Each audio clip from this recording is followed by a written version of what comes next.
there, this is Peyton Bartley, and today for our show and tell, I will be showing you my playbill binder. I've only had the opportunity to go to New York twice, but both times that I went, I got to see so many musicals on Broadway, and they're probably my favorite things to do in New York. The first musical that I ever got to see was Once the Musical.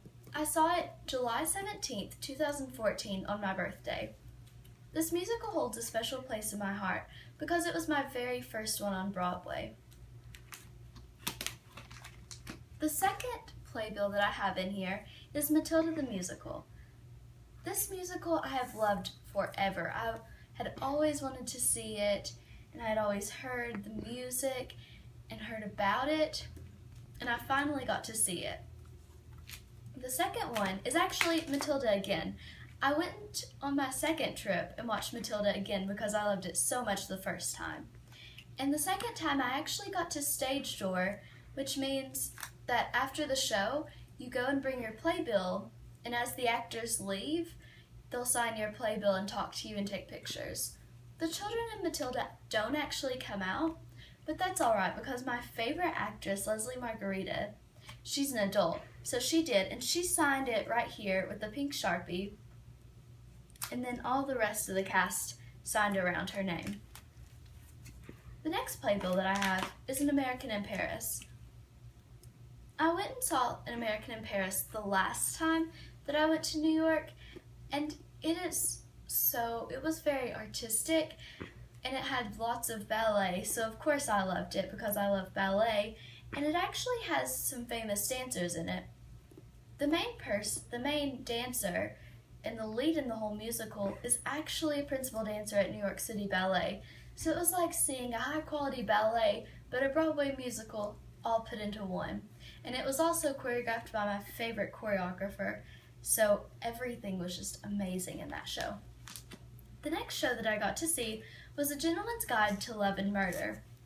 This musical actually won last year the Tony Award for Best Musical, and I can see why.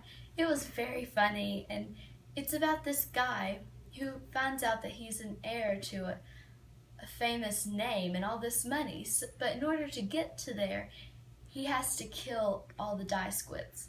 And it's the same guy playing all the die squits, and it's just very funny. The next one in my playbill is Something Rotten. Something Rotten actually features two very famous people, Brian Darcy James and Christian Borle, and they played their characters very well. Whenever I went and saw this, I wasn't exactly sure what it was going to be about, but it was so funny, and I'm so glad that I got to see it, and it's probably one of my favorite musicals now. The last musical that I got to see in New York City was Wicked the Musical at the Gershwin Theater. This one is probably the most famous, and everyone always hears about it, rightfully so. It's a beautiful story about corruption and just how people overcome that, and friendship. And that was actually the last one that I got to see in New York. And the last thing that I will be talking about today is Hamilton the Musical on my shirt. I don't yet have a playbill for it because I haven't got to see the show yet, but I can't wait to go back to New York so I can go see Hamilton and all the rest of the musicals on Broadway and just have more things for my playbill binder. Thank you!